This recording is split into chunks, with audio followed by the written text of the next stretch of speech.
Hoy vamos juntos de viaje en el tiempo y en el espacio. Primero, necesito presentaros este lugar, este portento, este milagro, que es esta casa. Esto es una escuela de filosofía en el siglo XXI. Esto es un sueño hecho realidad y está hecho realidad gracias a las mismas ideas que vamos a ver, que es la función del ser humano, la de bajar el cielo a la tierra. Esto es un lugar para que podamos hablar, descubrir juntos lo que es la sabiduría y poder plasmar juntos en el mundo, a través del voluntariado, esta sabiduría aplicada en acciones concretas. Bienvenidos a esta escuela. Hoy el viaje que nos espera es el sello, el cierre de un viaje que hemos vivido en la Secretaría de Biblioteca, porque esta escuela tiene un conjunto de partes como órganos en un cuerpo humano, y tenemos una parte de la biblioteca y ahí hacemos, además de espacios para poder estudiar, para poder profundizar, también proyectos de investigación, y este es nuestro cuarto proyecto de investigación. Hemos hecho uno sobre la Atlántida, otro sobre la alquimia, otro sobre la cábala y ahora sobre el I Ching. Es un proyecto que ha durado casi 2 años, empezamos en enero del año pasado y hemos podido llegar profundo. Y esto es el sentido de estos proyectos. Estamos en un mundo un poco superficial, un poco TikTok, y nosotros amamos las cosas profundas porque en la profundidad encontramos grandes tesoros que podamos traer a la vida cotidiana y podamos solucionar las interferencias que tenemos entre nosotros y la vida como un ser mayor, como un gran. Veréis que nos vamos a ir turnando, cada uno de mis compañeros va a tocar un tema distinto de la conferencia, y este es el plan de hoy. Perdona, la tecnología no es lo mío. Este es el plan de hoy. Vamos a abrir con una parte introductoria, explicando, dando un marco, porque es una civilización tan distinta de la nuestra, son visiones o conceptos muy distintos de los nuestros. Necesitamos enmarcar esto de otra manera. Y para que podamos entender una cultura distinta necesitamos cambiar un poquito nuestra mirada, ¿no? Necesitamos ponernos detrás de sus ojos y dentro de su pecho para ver el mundo un poquito como estos chinos de hace 5.000 o tantos miles de años veían el mundo. Vamos a explicar la dualidad del yin, del yang, vamos a tocar una parte de la historia. Vamos a ver los trigramas, el pacuá, los hexagramas. No vamos a ver los 64, evidentemente, no tenemos tiempo para eso, sino nos saldríamos de aquí en los próximos 2 años. Y veremos una consulta, una forma de interpretar, y luego, si queda tiempo, veremos el legado, o sea, lo que el I Ching nos trae hoy. Podemos hablar de Jung, podemos hablar de física cuántica, etc. Pero eso va a depender del tiempo. ¿Okay? Luego va a haber un espacio para diálogo, para preguntas, y luego va a haber un espacio para la gente que se quede a cenar, a picar algo, a seguir la charla. Ese es el plan de hoy. Espero que os parezca bien. Bien. Muy bien. Hace 5.000 años, en las vastas llanuras del río Amarillo, un ser misterioso alzó la mirada e hizo una pregunta que cambiaría drásticamente el rumbo de una civilización. Y la pregunta era: ¿cómo puedo yo vivir en armonía con las leyes, con las fuerzas de la vida? Esta pregunta no era solo suya, era una pregunta de toda una civilización que estaba empezando. Y la respuesta que encontró no fue un dogma, no fue una ley escrita en la piedra, sino un mapa del universo en constante movimiento. Encontró un caleidoscopio de fuerzas que cambian permanentemente y hacen con que la vida sea una transformación continua.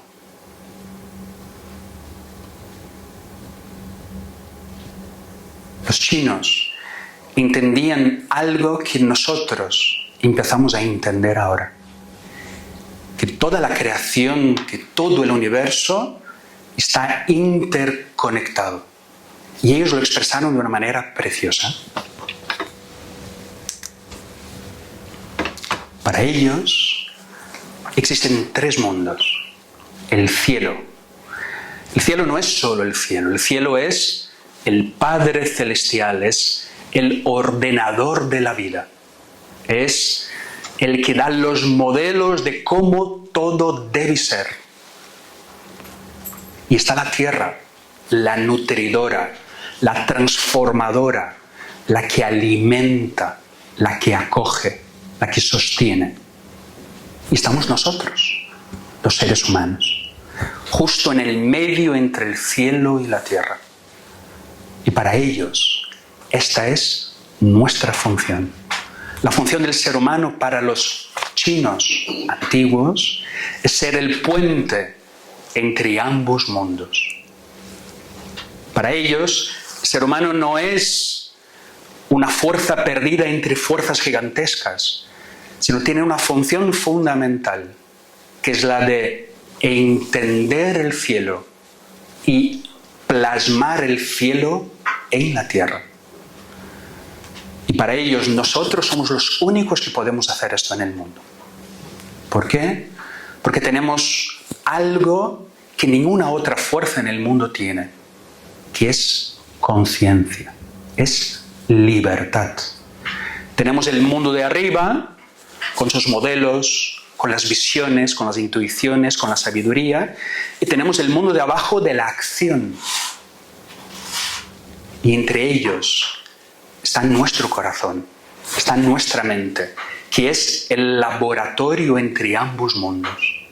Es nuestra función, subir, ver y bajar y hacer.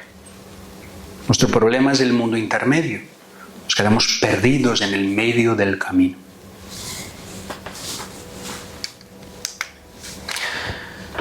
Imaginamos este puente que somos nosotros, que no tenemos una función pasiva, que no tenemos una función simplemente de contemplar, sino de ejercer, de actuar. Imaginar lo revolucionario que es esta idea. Para muchas culturas, el ser humano es era un esclavo de los dioses, o un ser que está sometido totalmente al destino. Para el I Ching, para esta cultura antigua, el ser humano no es un esclavo de las circunstancias, sino es el artista de las circunstancias. No está sometido al destino, sino es el co-creador del destino. Y como decía Spider-Man, un gran poder conlleva una gran responsabilidad. Y esta gran responsabilidad es la comprensión de que si nosotros tenemos la función de unir ambos mundos, la situación del mundo depende de nosotros. La responsabilidad del mundo está en nosotros. Si hay conflictos dentro, hay conflictos fuera. Si hay armonía dentro, hay armonía fuera. Hay una historia de Mencio, un sabio discípulo de Confucio. Él contaba que un campesino de repente se encontró con una gran sequía en su campo. Y no se quejó, no dijo, maldito cielo, maldita tierra, sino se preguntó, ¿qué sequía hay en mi corazón que refleja la sequía de fuera? Y empezó a cultivar el amor, a cultivar la compasión, a cultivar la vida de la piel para adentro, y vio como de manera milagrosa sus campos empezaron a volver a ser verdes. El agua del cielo volvía a caer las flores volvían a aparecer y una primavera nueva volvía al mundo. Metáfora o símbolo, no importa. Lo que importa es que una civilización entera se construyó basándose en esta idea, en la idea que el mundo interno y el mundo de fuera son espejo. Y eso es lo que vamos a tratar de surcar hoy juntos. Y es aquí donde entra el I Ching. El I Ching no es un juego, no es un lugar donde voy a preguntar si ella me quiere o no me quiere, sino es un GPS para transitar en nuestra tarea, que es la de bajar el cielo a la tierra. Es la de poder consultar para ver las energías en este momento, para que podamos navegar las tormentas o el mar en calma necesario, suficiente, para que podamos llegar a cumplir el destino que nos espera. Y con eso os paso la palabra a mi compañera Ula. Gracias, Mata.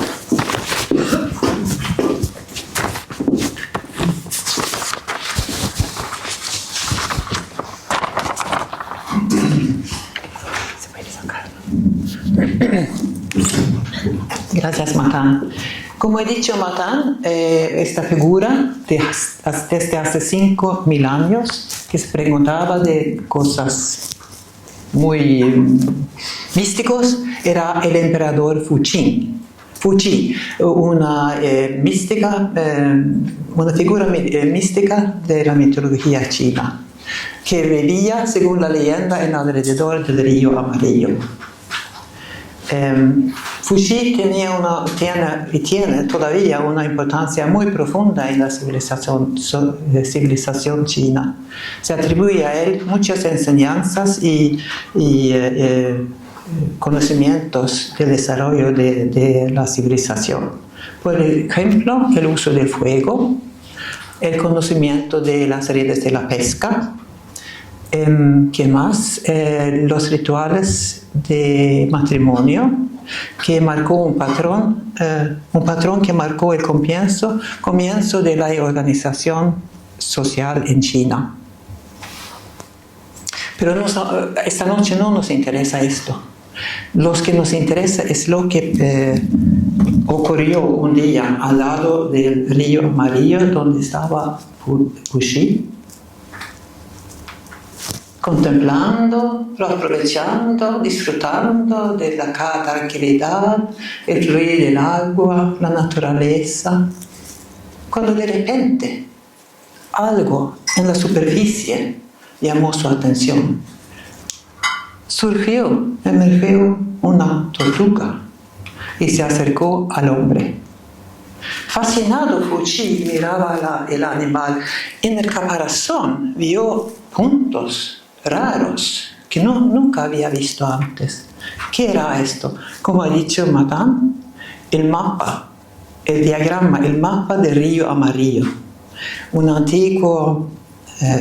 Un patrón místico que simboliza el orden cósmico ideal. Inspirado en estos signos, Fuji inventó los 8 trigramas que ya iba a formar la base de I Ching. Así era el comienzo de todo. Saltamos un par millones de años, miles de años, no millones, miles de años después de Fuji. Si no, estamos en el futuro. Bueno, y después de Fuji, 2000 años después, encontramos la segunda figura importante en la historia de I Ching, el emperador Rei Wen. Rei Wen de Zhou. No. Ah, sí, esto es el rey Wen de Zhou. ¿Quién me ha dicho? ¿Quién me ha dado esto? Déjame una. Yes, please.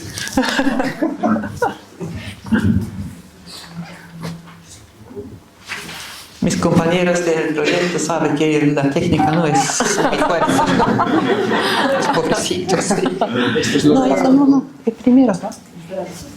Aquí tenemos el rey Wen de Zhou. Era un gobernador conocido por reinar con virtud y bondad. Sin embargo, tenía muchos enemigos. No, China de entonces no era un país en paz. Había varios gobernadores que compitieron del poder. Entre ellos era el rey Shang, el rey de Shang, de la dinastía más importante de entonces. El rey de Shang vio como la importancia y la influencia del rey Wen creció y no le gustaba para nada, y decidió actuar. Así que en un combate lo venció y lo encarceló por 7 años. Durante su estancia en el cárcel, el rey Wen aprovechó del tiempo. Ya, sí, un poquito. Esperamos un poquito. El rey Wen aprovechó del tiempo para estudiar y organizar los trigramas de Fuji y combinarlos en 64 hexagramas. Él también escribió el dictamen de cada uno de ellos. Lamentablemente, no tenía la oportunidad de desarrollar su trabajo más en fondo, porque poco después de haber sido liberado del cárcel, falleció. Pero por suerte tenía un hijo, tenía 8 hijos, este es el cuarto, el nombrado duque de Zhou. Y el duque de Zhou era capaz de continuar el trabajo de obra de su padre. El duque de Zhou profundizó y explicó definiendo las 6 líneas de las hexagramas. Y esto, amigos míos, no son nuestros, es el I Ching, la visión de Fuji, la organización de Rey Wen y la practicidad del duque de Zhou. Y ahora, Sonia.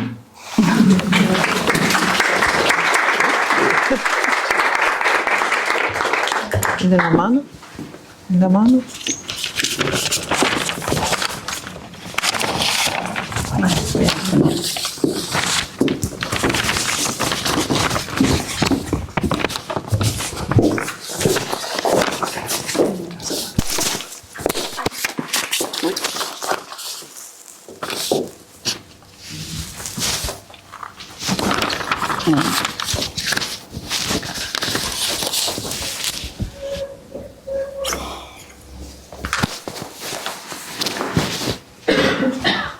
El concepto del yin y el yang es uno de los pilares fundamentales de la filosofía china. Y en su profundidad radica más que la simple oposición de unas fuerzas. En su núcleo, el yin y el yang representa la idea de que todas las cosas del universo tienen elementos opuestos pero complementarios, que no solo coexisten, sino que dependen el uno del otro para formar un todo armonioso. En la vida cotidiana podemos encontrar yin o yang por todas partes. Está en el día y la noche, en el trabajo y en el descanso, en la alegría y en la tristeza. No hay nada que podáis nombrar que contenga el yin o yang. Es por eso que vivir bajo la filosofía del yin-yang es buscar un equilibrio. No se trata de evitar lo malo y buscar siempre lo bueno, sino de aceptar que todo todo es importante. El yin y el yang nos enseñan a entender que la vida es un ciclo constante de cambios y que para estar bien necesitamos hacer balance de esas fuerzas. Y muchos os preguntaréis, ¿de dónde nacen esas fuerzas?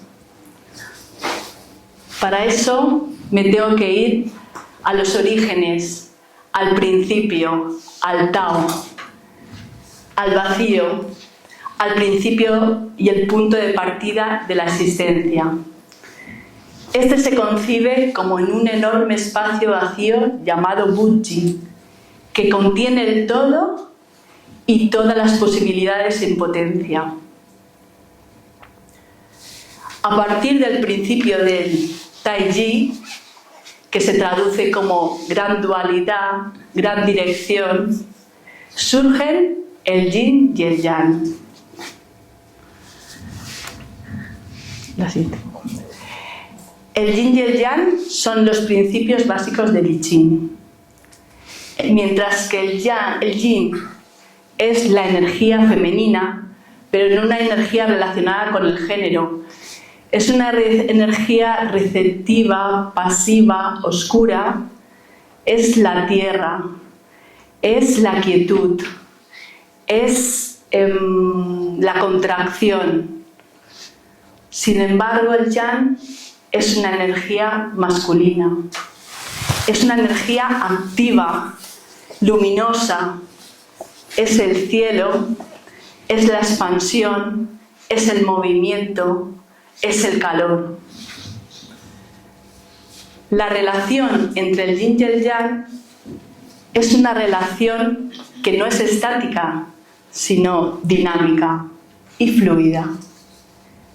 Y su interacción constante da lugar a los cambios, a la vida y a los ciclos naturales. En lo que respecta al símbolo, que seguramente la mayoría de vosotros habréis visto, está formado por un círculo con dos partes. Hay una parte blanca con un punto negro y una parte negra con un punto blanco. Estas dos lágrimas crean una sensación de movimiento, un movimiento que va en sentido de las agujas del reloj. Y si os fijáis bien, hay un detalle muy visual que tiene una gran profundidad. Cada lágrima tiene un ojo de su color opuesto. Y esto representa una verdad fundamental para la filosofía oriental. Y es que todas las cosas están conectadas, que dependen una de la otra para poder existir. No hay nada que sea completamente yin ni completamente yang. Incluso en la oscuridad más profunda podemos encontrar un rayo de luz. Incluso en la luz más luminosa existe una sombra. Tienes que pasar. Otra de las características del yin o el yang es que se transforman el uno en el otro. Se generan y consumen mutuamente, formando lo que es un equilibrio perfecto. La oscuridad de la noche da lugar al paso del día. La actividad del día da lugar al paso de la noche. Esto no lo podemos encontrar en la naturaleza física, sino que también en lo que es nuestra vida interior y nuestra vida espiritual. Nuestras emociones, nuestros pensamientos, nuestras circunstancias, todo eso está sometido a este principio de dualidad y complementariedad. Otra de las características del yin y el yang es que son interdependientes. Es decir, uno no puede existir sin el otro. Se define la oscuridad como la ausencia de luz, al igual que no hay arriba sin abajo, ni movimiento sin quietud. Y por último, es que cada uno puede subdividirse a su vez en yin y en yang, y como veremos después, formarán lo que son las estaciones del año. El emperador Fuxi, del que os ha hablado Olga, identificó el cielo y la tierra con el yin y el yang y asignó una línea continua llamándolo yang, que es el cielo, y una línea discontinua, el yin. Además añadió una línea más a esta representación, creando los 4 órdenes, que se llaman Shixian, a modos en que puede unirse el cielo y la tierra para crear los estados intermedios entre yin y yang absolutos. Estos 4 órdenes se corresponden con las estaciones del año: primavera, verano, otoño y invierno. Además, añadió una tercera línea y creó 8 combinaciones de 3 líneas. Estos son lo que se denominan los 8 trigramas o pakua, que significa familia. Además, estas 3 líneas representan los 3 planos del universo. La tierra en la línea de abajo, como nos ha dicho Matán, el cielo en la línea de arriba y en medio el ser humano. Por lo tanto, la unión entre el cielo y la tierra genera todas las cosas, especialmente el ser humano, que es el punto de encuentro entre ambas fuerzas. Estos 8 trigramas, también se interpretan como miembros de una familia universal, donde expresan las relaciones entre el cielo, la tierra y el ser humano. El Padre, que es el creador, el que ordena, el que indica en la dirección y el propósito de vida.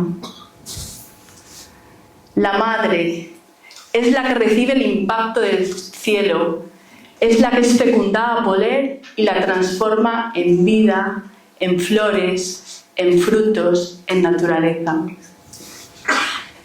El hijo mayor, el trueno, el que inicia todo, es el que rompe la inercia. La hija mayor, que recoge el impulso del trueno y lo transforma en un movimiento constante, suave, penetrante. Ambos representan la dualidad entre el movimiento acelerado y el movimiento constante. El hijo mediano, el agua. Para los chinos, el agua representaba o simbolizaba el peligro. Por tanto, el hijo mediano es el valiente, el que es capaz de enfrentar ese peligro. Cuando enfrentamos una situación de peligro o algo de lo que tememos, sentimos como una especie de alegría. Pues esa alegría por haber conquistado aquello que teníamos miedo, esa alegría expansiva, luminosa, es lo que representa la hija mediana con el fuego. Y por último vamos a los hijos más pequeños. El hijo menor, que es la montaña, el aquietamiento, la firmeza. Es el que desde arriba es capaz de ver con una visión clara las cosas, todo el camino y el trabajo que ha realizado. Y la hija pequeña, el lago. Al igual que el lago representa la serenidad, la calma, la tranquilidad y la aceptación del todo. Por lo tanto, estos 2 últimos trigramas lo que representan es el final del viaje hacia la sabiduría, porque un hombre sabio es el que tiene montaña por dentro y lago por fuera. Es decir, es capaz de aceptar lo que es con una visión clara y serena de las cosas. El Pakua, por tanto, es una radiografía del universo, pero no solo del universo, sino también de nosotros mismos, ya que nosotros tenemos esas 8 fuerzas, esas combinaciones que necesitamos mantener el equilibrio. Porque si nos desequilibramos por un exceso de yin o por un exceso de yang, puede venir lo que es la enfermedad, el estancamiento, la rigidez. Por tanto, la evolución del ser humano consiste en armonizar nuestras 2 naturalezas, comprender y aceptar esta dualidad es clave para estar bien con la naturaleza y con uno mismo. Y ahora os voy a pasar a mi compañero Marcelo, que nos va a explicar la disposición de los trigramas y la relación con los ciclos de la naturaleza. Gracias.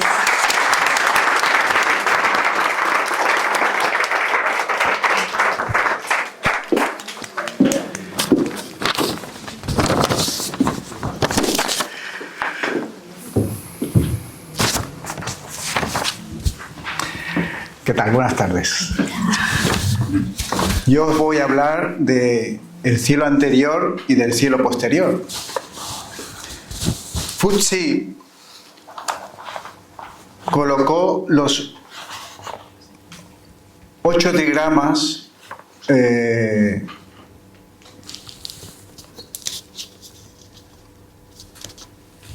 del Pacuá en un círculo en correspondencia con los puntos cardinales.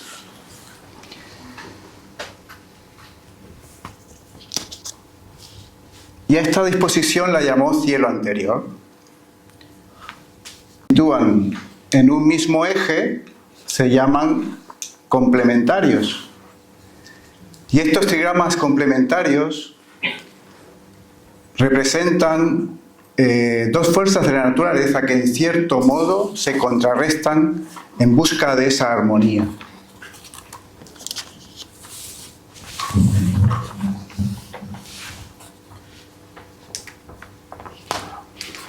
Es un modelo arquetípico ideal. Un estado de armonía absoluto en el que no existe conflicto, porque todavía no se ha producido la manifestación de la dualidad. Representa el orden cósmico previo a la creación del universo, el estado de pureza y equilibrio absoluto del Tao, antes de que surja el yin y el yang. En este estado,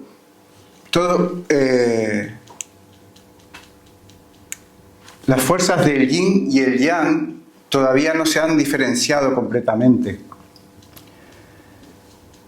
Los trigramas reflejan el equilibrio y la unión de esas energías.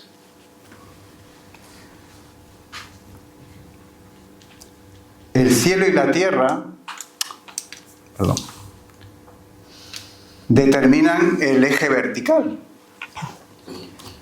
Representan el principio creativo de dominio activo del cielo frente al principio receptivo, pasivo, de entrega y protección de la tierra. En el eje sureste-noroeste tenemos al trueno y al viento, que se asocian como dos fenómenos que se refuerzan mutuamente cuando aparecen en la naturaleza.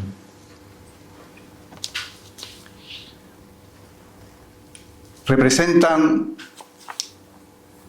la explosión del trueno frente a la suavidad penetrante del viento.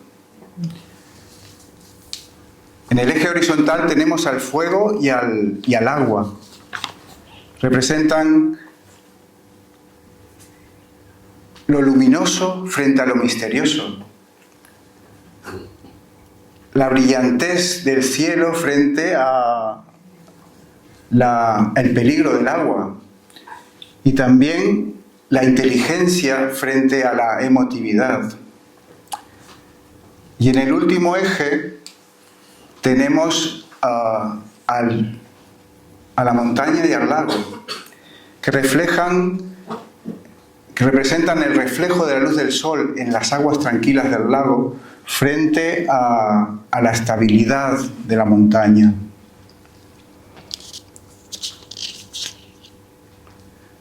Representan también la serenidad y la apertura del lago frente a la claridad de visión de la montaña, como decía Sonia.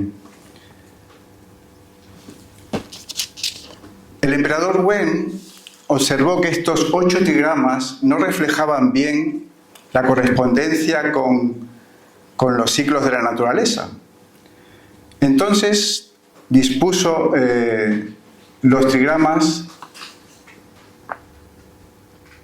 de una manera que se relacionasen mejor con los cambios cíclicos, con las estaciones del año, con el curso de un día, e incluso también con la vida del ser humano.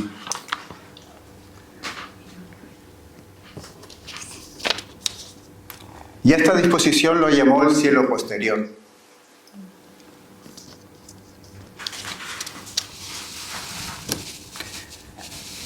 Lo estático da paso al movimiento. Lo divino se refleja en la naturaleza a través del cambio. El cielo posterior representa el estado en el cual la energía primordial se ha manifestado y ha dado lugar a la creación del universo tal como lo conocemos, con sus opuestos diferenciados y con las formas materiales establecidas. Es la fase de transformación y diferenciación. Representa la manifestación en el mundo físico.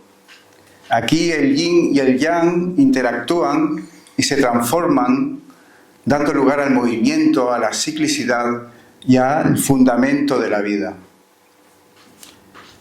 Es donde se manifiestan las leyes de la naturaleza, los ciclos de la vida.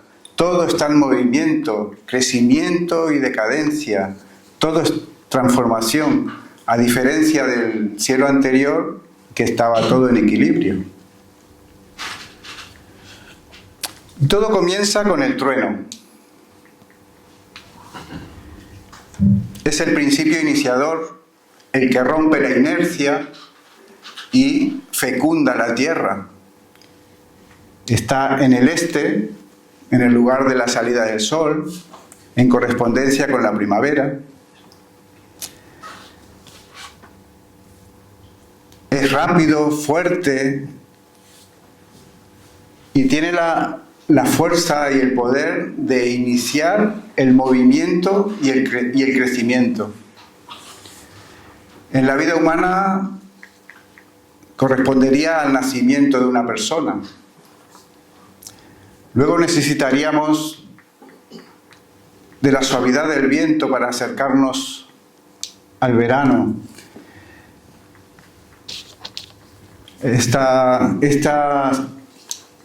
El viento comprende la parte, digamos, el final de la primavera y el comienzo del verano.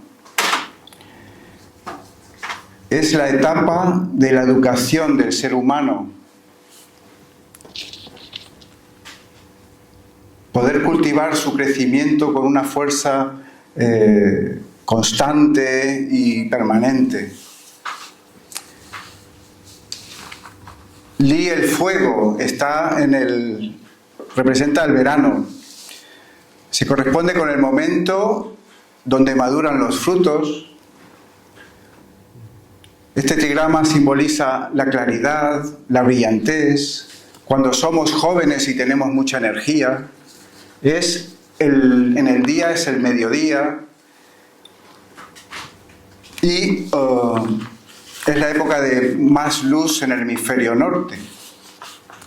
A todos nos gusta el verano y para pasar hacia el otoño debemos aceptar.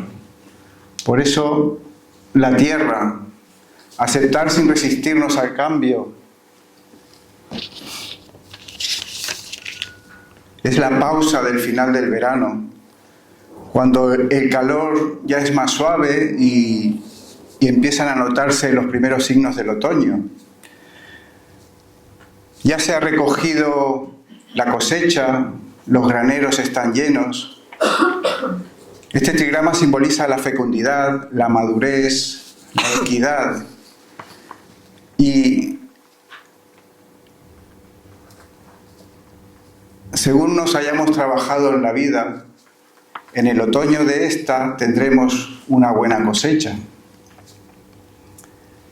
En el oeste está el lago. asociado con el otoño, con las brumas que se evaporan en los campos de arroz de China.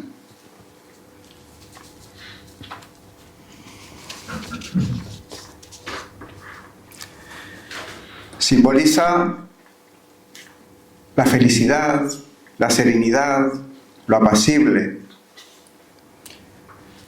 Ya se ha terminado el trabajo de recolección y ahora solo queda celebrarlo con gran satisfacción. Necesitaremos toda la creatividad del cielo para acercarnos a nuestro ocaso, al crudo invierno, con la experiencia de una vida plena. En este periodo los árboles pierden las hojas, los días se acortan, refresca y hay que prepararse para el frío. Este diagrama simboliza el comienzo del declive y la interiorización.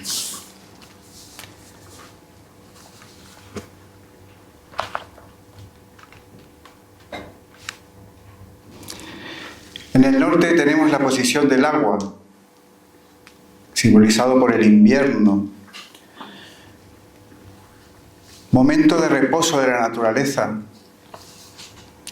cuando los días son más cortos y la oscuridad crece. Este diagrama simboliza el peligro, la inquietud, el miedo, y es el punto máximo de interiorización. Es el momento de la muerte necesaria para dar paso a otro comienzo. Y tener la estabilidad de la montaña que cierra el ciclo de las estaciones. La visión desde las alturas que nos permita recibir la muerte con sabiduría. Y así termina el ciclo para dar comienzo en una nueva primavera. Y ahora daré paso a María, que nos explicará lo práctico que es el I Ching.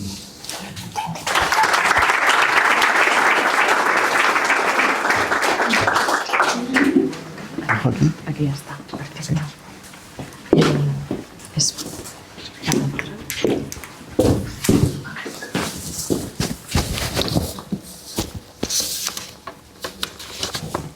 A ver, yo creo que estoy más cómoda. Sí. Perfecto. Bueno, nos han contado ahora muchos conceptos y a mí me toca bajar un poco las ideas y ver cómo se hace esta consulta del I Ching. Este es el libro, que todavía no habíamos visto la portada, el I Ching, el libro de las mutaciones. El I Ching es un libro de adivinación y sabiduría que ha influido a la filosofía, la historia y la cultura de China durante miles de años. Como nos ha dicho Matan, no es un juego. Entonces nos tenemos que acercar a él con respeto, con seriedad y en momentos puntuales de la vida. Como hemos visto, está formado por estos 64 hexagramas, que los veis todos juntos. Mis compañeros nos han explicado las ideas del yin y el yang, del constante cambio, de que nada permanece quieto y estático para siempre. Y esta idea la vemos reflejada en la interconexión de los hexagramas, cómo se comunican entre ellos. Los hexagramas son representaciones, imágenes, de situaciones o estados universales que todos podemos vivir en nuestro día a día. Dentro de cada hexagrama, las líneas nos permiten crear otras situaciones, nos permiten movimiento, permite cambio de una línea a otra y pasar de un hexagrama a otro. como ocurre en el constante cambio de la vida. Bueno, vamos a ver un poco cómo es este libro por dentro, ¿no? Tanto hablar del libro. Bueno, hemos elegido este hexagrama, es el número 11, es la paz. No ha sido casual que lo hayamos elegido, porque con este dibujo podéis ver también la poesía del hexagrama. El propio dibujo ya nos está hablando de lo que vamos a encontrar. Vemos en el trigrama inferior 3 líneas, Yang, y en el trigrama superior 3 líneas Yin. Está como muy bien ordenado, ¿no? Da como paz. El trigrama inferior habla de la actitud interna que tenemos. En este caso es el cielo. Y el trigrama superior habla de la actitud hacia el exterior. Y en este caso es la tierra, ¿no? Este hexagrama a mí me gusta mucho, pues, esta unión de la que hemos estado hablando. Abrimos el libro, pues. ¿Qué nos encontramos? Uy, me he equivocado de botón.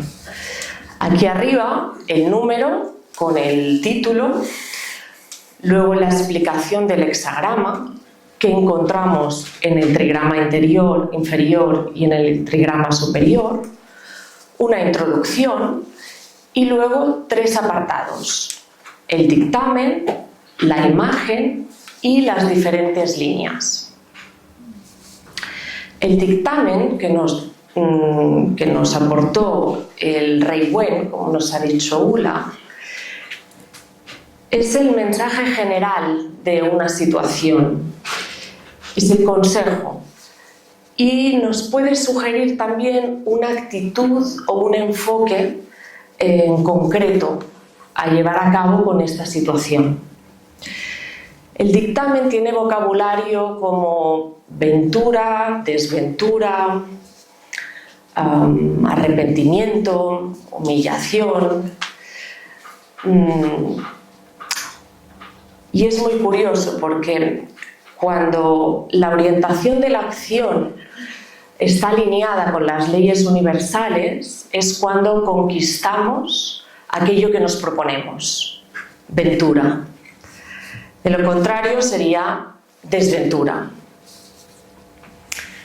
La imagen, en cambio, es más poética, simbólica y nos permite reflexionar y meditar sobre esta situación. Y por último tenemos las diferentes líneas. Las sentencias de las diferentes líneas que dio el duque de Zhou hablan de 6 escenarios distintos de esta situación, ¿no? Que empieza la primera y va hablando de estas 6 líneas. Es decir, que de una situación nos dan la posibilidad de encontrar 6 escenarios distintos.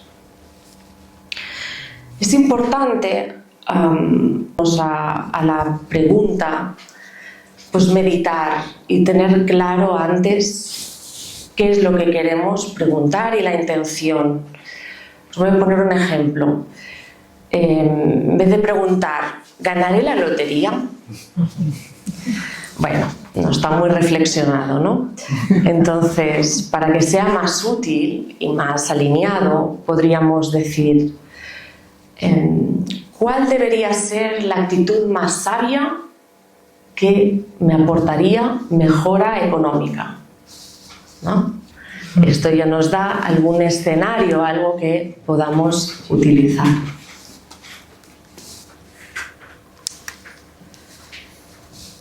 Perfecto.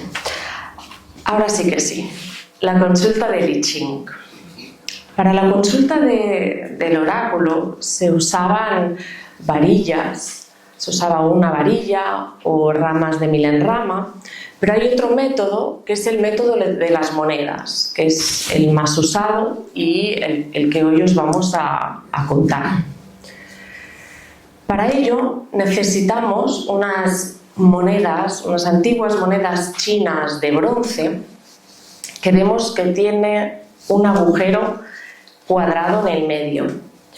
Aquí se repite esta simbología que hemos estado hablando, ¿no? Este cuadrado simboliza la tierra, el círculo, el cielo, y la propia moneda, el ser humano, que hace de puente entre el cielo y la tierra. Vemos que tienen escritura. Esta de aquí, que parece como 4 puntos cardinales, es la que va a representar el yang y va a contabilizar 3. Si lo hacemos con monedas convencionales, pues será la cara. Y del otro lado, que bueno, es más fantasioso, depende de las monedas, es el lado yin y vale 2. Se trata de la cruz en una moneda normal. Vamos a usar 3 monedas iguales. ¿Cómo funciona? En cada tirada vamos a tirar simultáneamente las 3 monedas. Estad muy atentos que luego va a haber examen. ¿Sí? Tirada, las 3 monedas simultáneamente. Fácil. Se suman los valores y esto nos da la primera línea inferior del hexagrama. Vamos subiendo ascendente. Con la siguiente tirada, la segunda línea.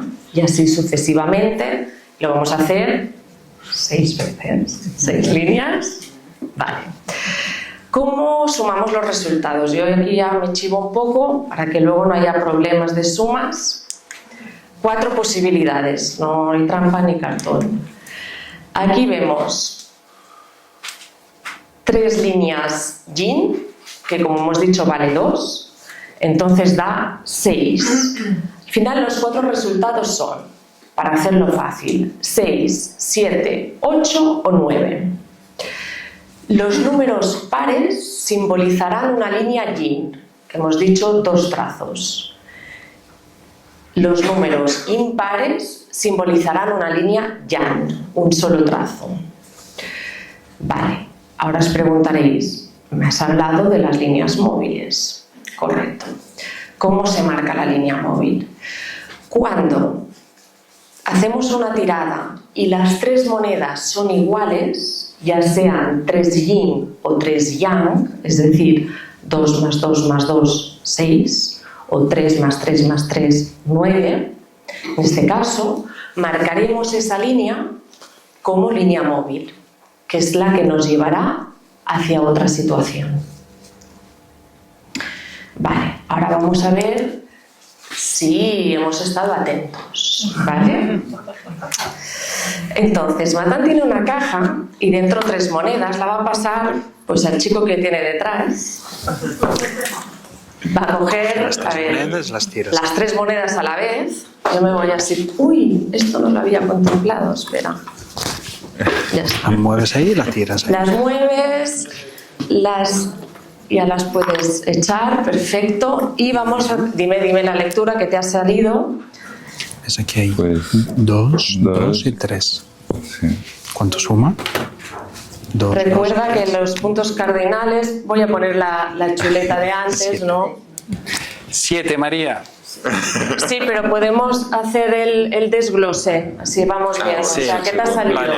2 yin y 1 yang. 2 yin. Ay, qué bien que no va. Espérate. El rojo. Maravilloso. Venga. 2 yin, es decir, 2 más 2 más 3, 7. 7. Sí. Gracias. Vamos bien. ¿Bien? Impares que hemos dicho que era yin o yang. Yang. Vaya, perfecto. Carlos. Siguiente. Siguiente. Y tenemos Míralo. Que se ve esperando. yang, yin. 3. Yang, yin. 3 más 3 más 2. 8. Esto es 8. Par. ¿Con par qué tenemos? Venga, Maripaz, tira las monedas. Muy bien. Hombre, no hay color. ¿Qué tenemos aquí? Siguiente. 2 más 2 más 2. Bueno. ¿Tenemos línea? No, yin. Ay, perdón. Es que va a cambiar. Siguiente.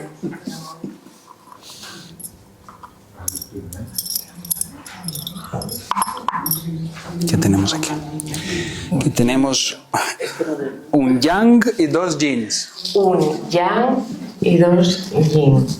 La suma ya la he hecho antes. Nadie me está ayudando a sumar. 8. ¿Ves? ¡Ey! Gracias. Es que María es de letras. Ay. Estáis atentos bien, ¿eh? Me gusta. ¿Qué tenemos Yang aquí? o yin. A ver, Todo yang. 3 yang. Muy bien. Yendo muy bien. Y ahora tenemos todo yang. Todo yang. 3 más 3 más 3, 9. Venga, Todo Ana. yang. Y 1, 2, 3, 4, 5, falta 1. ¿Qué nos das, Ana? Lo mismo, todo yang. Todo yang.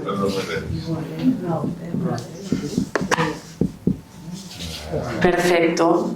Y como son los 3 números iguales, pues volvemos a marcar. Vale, perfecto. Ya tenemos montado, espero yo vuelvo a mi sitio. Busca la exacta. Ya tenemos montado este hexagrama. Ahora es un momento que yo tenía mucha curiosidad. A ver. Hay una que has puesto mal. Ay, pues cuéntame. La de 2 más 2 más 2, 6, es G, ¿no? Sí, es la tercera. Sí. De abajo arriba. Está bien. Esta va con esta. Sí. Mira, las pares, hacemos un repaso rápido. Las pares que son aquí son yin. Pam, pam. Impar, 7, 7, 9, 9, pues son las yang. Confunde un poco. Busca. Venga. Entonces. Marcelo va por el libro. No hace falta, está todo preparado. Todo preparado. Porque ahora el misterio es saber qué hexagrama va a salir. Bueno, vais a vivir lo que hemos pasado nosotros. Bueno, pues vamos al buscador de hexagramas. Arriba tenemos 3 líneas yang. Perfecto. Aquí tenemos trigrama superior, todos los trigramas, y vamos al Chen, que es esta columna de aquí. Ahora cogemos el trigrama inferior, que está por aquí, el Chen. Entonces, en el cruce del Chen con el otro Chen pues sale 25. Perfecto. Vamos al siguiente. No esperabais esto, ¿eh? Entonces, vamos al 25 y vemos la inocencia. Precioso. Bueno, hemos hecho ahora un ejemplo de cómo encontramos el hexagrama. Como ahí nos han salido muchas líneas móviles, pues ahora vamos a hacer un ejemplo también de las líneas móviles. Como estamos en una escuela de filosofía, hemos escogido para el ejemplo al hexagrama 56, el andariego. El andariego es el caminante, el buscador, es decir, el filósofo. ¿Qué le ha pasado a este andariego? Pues aquí le ha salido una línea móvil. Ahora la vemos yin. Si desciframos un poco más, porque sé que os gusta el buscador, pues lo vamos a encontrar aquí, el Ken, el trigrama inferior, y el Li, trigrama superior. En el encuentro está este andariego. Lo primero que vamos a hacer es dibujar el nuevo hexagrama. Por lo tanto, vamos a mantener el mismo trigrama superior, pero el trigrama inferior ya lo dibujaremos cambiado. Atención. Es decir, el Li, veis que se mantiene igual, y el Ken, que tenemos Yang, Yin, Yin, va a pasar a Yang, Yang, Yin. Esto va a hacer que se va a mantener el trigrama superior, pero vamos a cambiar de fila. Y nos vamos al caldero, que que es el hexagrama 50.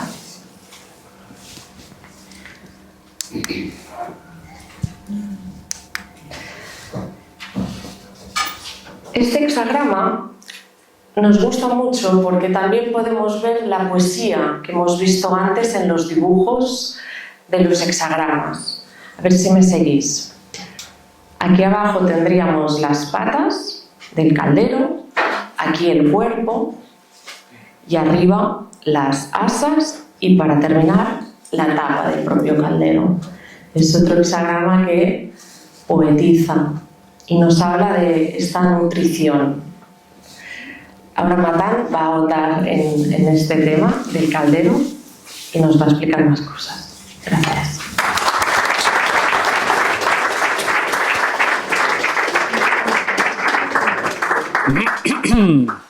Bueno. Como dijo María, estamos en una escuela de filosofía y la filosofía es el camino, es el sendero que va a ligar, que va a unir la ignorancia a la sabiduría. Hay una diferencia muy grande entre paseo y camino. El paseo damos 4 pasos, uno adelante, uno a la derecha, otro atrás y otro a la izquierda. Hemos dado 4 pasos, estamos en el mismo lugar que antes. Un camino, doy 4 pasos en una misma dirección y llego a un lugar que no había estado antes. La filosofía no es un paseo, es un camino, es un sendero. Y el caldero representa esta sabiduría. El caldero es la tarea de cada uno de nosotros, de cocinarnos nuestras experiencias. Cada uno de nosotros hemos tenido experiencias agradables, desagradables, hemos enfrentado desafíos, hemos superado desafíos y hemos vivido dolores, sufrimientos, alegrías, celebraciones, funerales. Todas esas experiencias van anidando en nuestra mente, van siendo guardadas en el fondo de nuestro corazón y esto es lo que es el caldero. El caldero es saber cocinar nuestras experiencias para que el caldo sirva de alimento a los demás. Todo viaje, todo proceso tiene siempre que culminar en un servicio hacia los demás, en hacer con que el mundo sea mejor que antes. El sabio, además de, como dijo Sonia antes, es montaña por dentro y lago por fuera, de claro por dentro y actúa con mucha serenidad afuera. Un sabio es un caldero.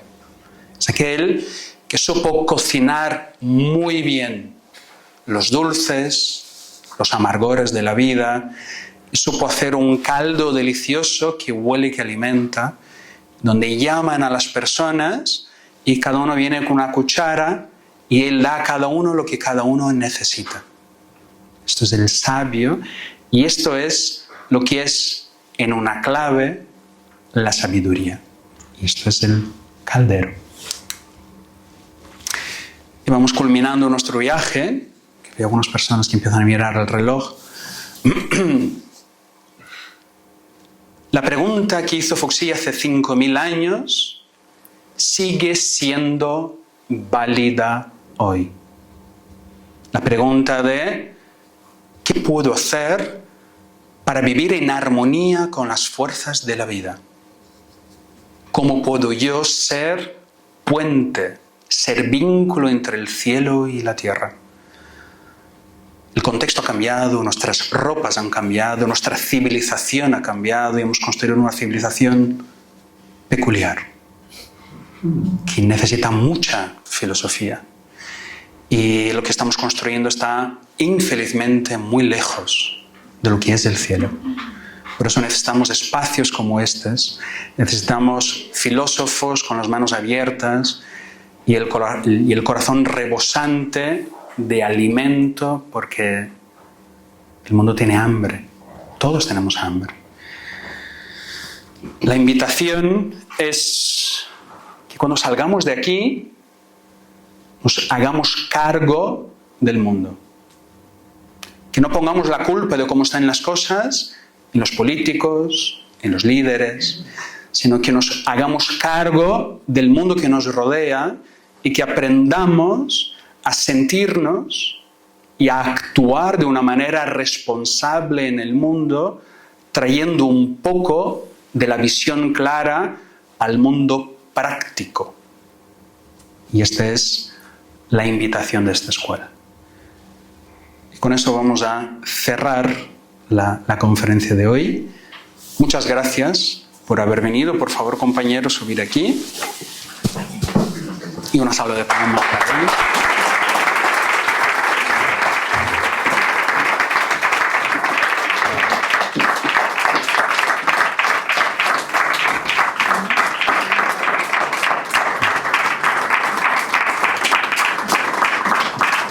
Muy bien, pero algunos peros. El primero es, ahora os toca a vosotros, ahora vamos a dialogar, vamos a ahondar en preguntas, porque estoy seguro que a lo largo de estos nombres raros, de estos signos, de estas ideas, os ha surgido algo y ese es el momento de poder compartir. Esta es la primera.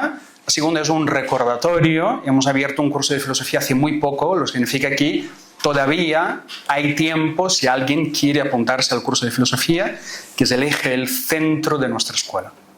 Y vemos uno de los temas, que es Confucio, que es uno de los componentes que está basado en el I Ching. Bien, preguntas, comentarios, cuestiones. Este es vuestro momento. Todos a la vez. Así, Pepe, por favor. Por favor, Pepe. Muchas gracias por la presentación. Os quería preguntar una cosa. La similitud entre oráculo y el I Ching, creo que María lo ha comentado antes y ha nombrado el oráculo, ¿no? Como dos culturas que no tenían un contacto, ¿no? Porque la cultura griega desconocía lo que era. Estoy hablando desde el desconocimiento. ¿Qué similitud tienen estas dos maneras de ver tanto el oráculo como el I Ching? ¿Haces referencia al oráculo de Delfos? Sí. Ah, ok, vale. En Grecia había un lugar súper especial que se llama Delfos. Si alguien ha estado ahí, es un lugar con una energía extraordinaria. Es un lugar donde la gente viajaba a hacer preguntas. Y iban ahí, había una mujer, la pitonisa, que en una clave encarnaba la fuerza de Apolo, del dios de la luz, y las personas le hacían preguntas y el oráculo respondía a su manera. Entonces la similitud sea a su manera con el I Ching, ¿no? Que la respuesta es a su manera. Es muy famoso la parte de Sócrates, que uno de los discípulos de Sócrates va al oráculo y pregunta ¿quién es el hombre más sabio de Grecia? Y el oráculo dice Sócrates. Entonces va corriendo y maestro, mira, el oráculo dice esto. Y Sócrates no puede ser. O sea, no puede ser que yo sea el hombre más sabio de Grecia. Pero el dios no puede mentir. Entonces vamos a averiguar. Entonces Apolo empieza a preguntar a la gente que sabía o que decían que sabía cosas. Entonces él empieza a darse cuenta de que los que decían que sabían no sabían. Entonces él entiende lo que quiere decir el oráculo. El oráculo dice, claro, yo soy el hombre más sabio porque yo soy el único que sé que no sé. Entonces este es el marco de lo que preguntaba Pep. Quería matizar. Por favor.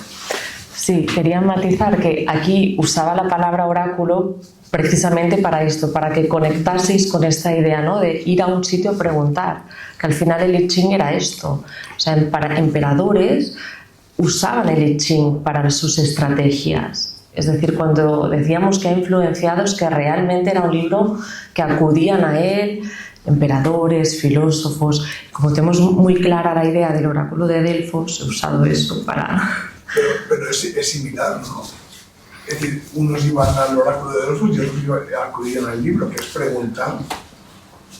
Es las conchas, la cultura africana. Entonces habían siempre muchos chamanes o los hombres de la visión que tenían una referencia o que eran capaces de relacionarse con lo invisible de otra manera. ¿Sí? Una de las figuras que a mí personalmente me gusta mucho es Jung. Y Jung escribe el prólogo del libro del I Ching. Y el concepto de las sincronicidades Él lo rescata del I Ching, él ve, claro, le hace preguntas y responde lo que él necesita. Y él dice, ¿cómo es eso posible? Y la única respuesta es que todo lo que ocurre, ocurre porque obedece una ley. Todo lo que ocurre obedece una ley. Ni una hoja cae de un árbol porque sí. Entonces, la ley de sincronicidad de Jung surge con esta relación con el I Ching. Entonces, el oráculo lo que refleja es lo que es, pero en el mundo invisible y todavía no se ha plasmado, pero que está. Sí. Enhorabuena por la charla, pero esto también es azar. Cuando tira, se basa en tirar las monedas y en el resultado de una moneda, por lo cual volvemos al azar. Sí. Que a mí me preocuparía si un gobernante tomara las decisiones tirando 3 monedas y fuera un libro y me lo marcara, porque también hay que tener en cuenta las circunstancias. Por lo cual es una ayuda, sí, pero me parece muy aleatorio, sinceramente.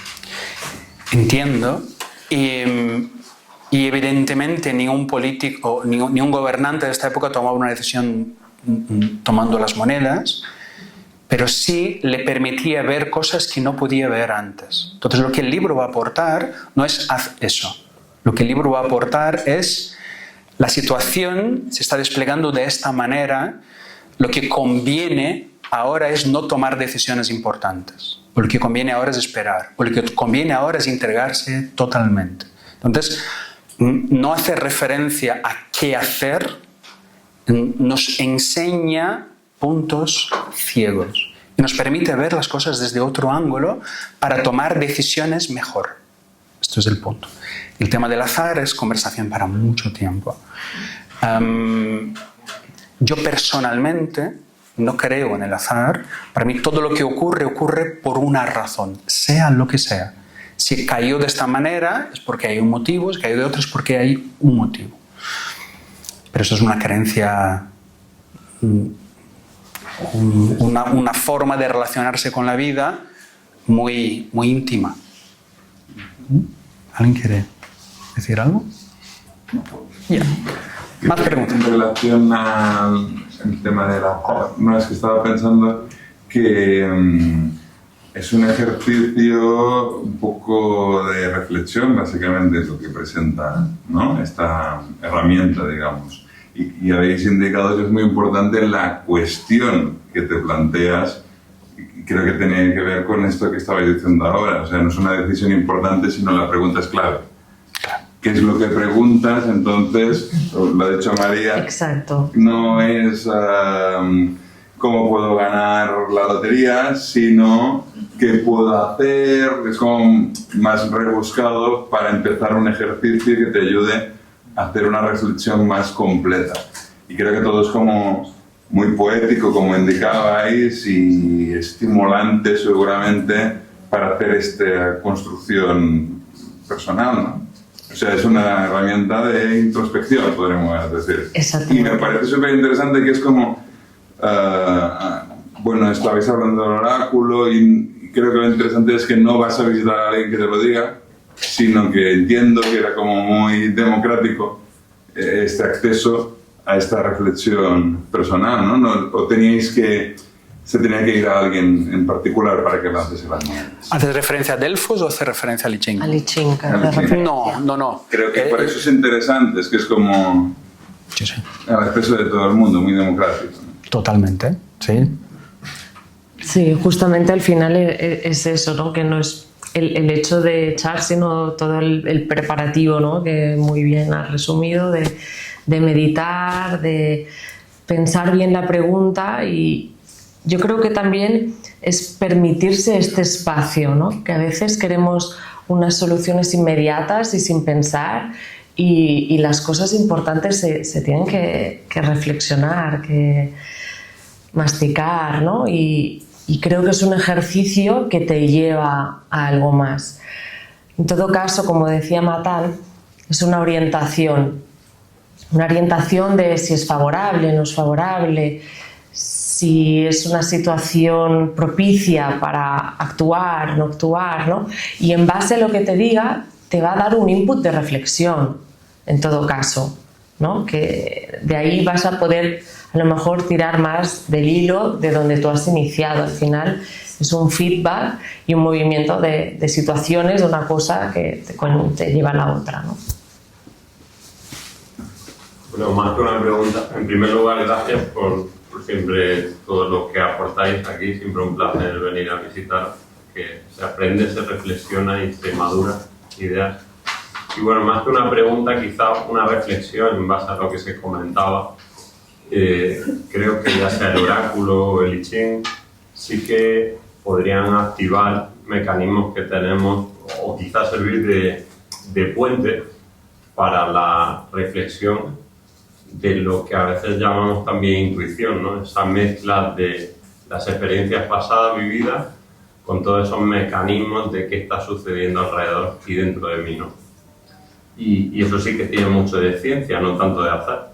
Entonces sí que creo que tanto el oráculo de Delfos como quizá el I Ching activaban ese mecanismo de reflexión, de propiocepción, de sentir lo que sucede alrededor y de interocepción, de cómo reaccionamos ante ello.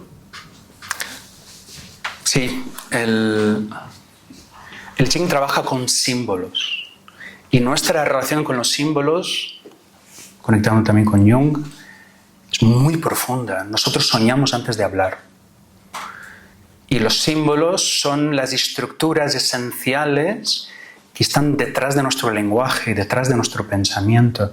El I Ching va a presentar el cielo, la tierra, el trueno, el viento, el fuego, el agua. Y lo que yo voy a ver en el fuego, lo que yo voy a ver en el trueno, lo que yo voy a ver en la montaña, no es lo mismo que tú ves. Porque es un símbolo, es un espejo. Nos ponemos delante de un espejo y vemos cosas diferentes. No porque el espejo sea diferente, sino porque somos distintos. Y lo que vamos a ver tiene mucho que ver con lo que necesitamos ver.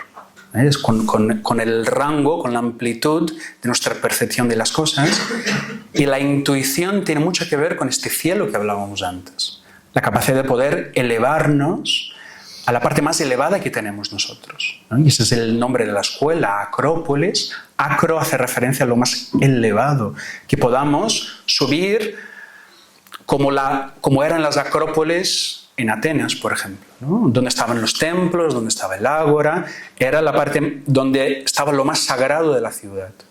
Y nosotros tenemos bajopolis y acrópolis, ¿no? Tenemos las partes bajas, donde ahí juegan los instintos, los juegos del día a día, pero luego tenemos una parte dentro nuestra que miramos las estrellas, que anhelamos un mundo más bello, más bueno, más justo, más verdadero, y esta es la parte que llama y que conduce a estas intuiciones, y esto es lo que el cielo nos está llamando. Son los dictámenes del cielo que tienen mucho que ver con la intuición y que tienen mucho que ver con los símbolos.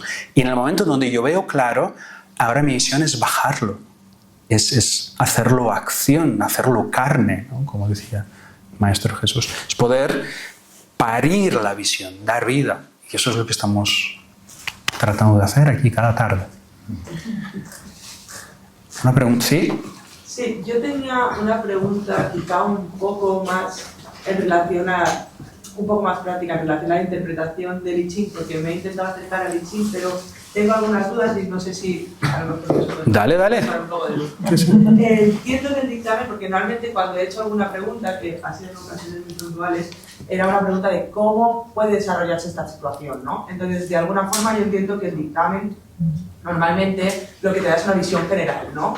Lo que mi duda es sobre la imagen y sobre todo con las líneas, es decir, las líneas son diferentes situaciones que puedes encontrar, son cómo se puede desarrollar en fases sucesivas la misma situación, es decir, son separadas, son consecutivas y la imagen, no sé, no, porque a veces parece como que te está indicando 6 caminos distintos y a veces parece que es el mismo camino que tiene 6 fases. Entonces tengo un poco esa duda y luego también la imagen muchas veces entiendo que es como una explicación ampliada del dictamen. No sé si me podéis contestar un poco sobre eso. Bueno, vas muy bien encaminada. Primero, ya te has afrontado a esto, ya has visto que no se entiende fácil y por eso nos reuníamos para decir, a ver, ¿tú qué has entendido? Justamente es esto. El dictamen, la situación general, la imagen a veces te ayuda a comprender un poco más. Es decir, como es poético, simbólico, usa toda la teoría que nos han explicado antes del cielo posterior, el cielo anterior. Claro, todo esto serían horas y horas para que entendiésemos todos los matices. Y allí los vemos camuflados, ¿no? Y ahora cuando escuchan, aquí he dicho esto, te da referencia con aquello y te habla de estas fuerzas. Luego, como tú bien decías, te marca 6 situaciones distintas. En este caso, por ejemplo, tendríamos que mirar la tercera, la quinta y la sexta, que son las que nos han salido a destacar. No es que aplicásemos todas, sino que te plantea escenarios distintos. Porque habrás visto que algunos, claro, son contradictorios, ¿no? Uno es para, el otro es tal, a lo mejor hay una mezcla. Y a lo mejor no todo es blanco y negro, sino que tienes que ponerte creativo y mezclar o reflexionar estos puntos para ver cómo puedes actuar. Es como lo que comentaba de orientar tu acción con las leyes, me refería a esto, ¿no? Orientar tu acción con lo que te propone, entonces esto te traerá pues ventura, que habrás visto que sale, o éxito, me encanta cuando pone éxito, pero usa vocabulario, claro, de hace 5.000 años. ¿Quieres aportar alguna cosa más? Como dijo Ulla, el I Ching es la construcción de 3 personajes importantes. Fuxi es lo que va a dar los trigramas. Y siempre que entremos en un hexagrama, lo primero que tenemos que hacer es comprender qué trigramas están formados. El trigrama de abajo hace referencia al mundo interior, o sea, a mi manera de ver las cosas. ¿Sí? Como dijo María antes, la paz, el cielo interior. Entonces, el cielo interior es una actitud de creatividad interna, es una actitud de fuerza interior. Y el trigrama superior es mi manera de actuar, es la tierra, es mi manera de comportarme en el mundo. ¿Sí? Y en este caso es la tierra, es la aceptación, la obediencia de las cosas. Cuando estamos creativos por dentro, fuertes por dentro y libres, obedientes por fuera, sentimos paz, que es lo opuesto cuando ocurre al revés. ¿No? Entonces esto es lo primero, que es la aportación de Fuxi, que son los trigramas. El orden de los hexagramas tiene que ver con el rey Wen. Esto quizás sería conversación para más tiempo, porque está puesto en este orden y no en otro, como un hexagrama genera el otro. Entonces el rey Wen aporta los hexagramas y los dictámenes, que son más oraculares, que son más mistéricos, que son de una interpretación mucho más amplia. Y luego el duque de Zhou va a traer las explicaciones, Confucio va a aportar con las alas, etc. Y las líneas. Las líneas son la practicidad. ¿Vale? El sentido de las líneas es ver de este contexto tan grande cuál es la situación específica. Y estas son las líneas fuertes, como vimos, son las 3, que son las líneas que van a mutar. Y es muy curioso porque la línea está explicando el inicio del hexagrama que lo va a mutar. Entonces, cuando yo leo una línea, me sale una línea fuerte, entonces en esta línea dice, conviene cruzar las grandes aguas, que conviene tomar grandes decisiones. Entonces yo voy al hexagrama que muta y hace referencia al poder domesticador de lo grande, que es una mini explicación del hexagrama que se va a mutar. Estamos entrando en terrenos un poquito técnicos, lo siento, pero es para ella. ¿Se entiende? Sí, gracias. De nada. Sí, Ana. Yo tenía, me imagino, bueno, seguro que Matan lo ha probado, lo ha experimentado, lo ha utilizado, pero me intriga si los demás estudiantes también lo habéis utilizado personalmente, no que es para qué lo habéis utilizado, pero si os ha sido de ayuda, si os habéis sentido identificados en lo que decías, algo más de la experiencia. La verdad es que ha sido impresionante porque hemos podido desgranar los hexagramas cada semana. Lo que hemos ido... No, uno por semana. Uno por semana. No, por eso. Pero hemos estado tanto tiempo. Entonces lo que hacíamos era primero cada uno, lo que hacemos es revisarnos el hexagrama antes de quedar, para ver lo que había entendido cada uno, ¿no? Con un poco los conceptos que ya sabíamos que al principio ya habíamos dado antes de empezarnos a los hexagramas. Y después directamente, cuando nos reuníamos, íbamos a desgranar lo que había entendido cada uno y lo que podía significar. Entonces, ha sido una experiencia gratificante porque cada hexagrama te sientes identificado, ¿no? Con cada uno de ellos, en diferentes situaciones que te pasan en la vida. Y poder ver de forma tan específica y poder profundizar en cada uno de ellos ha sido una experiencia maravillosa. Yo no he hecho ninguna pregunta, de hecho, al oráculo, pero es que no me hace falta, es que solo poder saber, poder desgranar eso de cada uno de ellos, ya me lo llevo todo. O sea, es muy, muy bonito.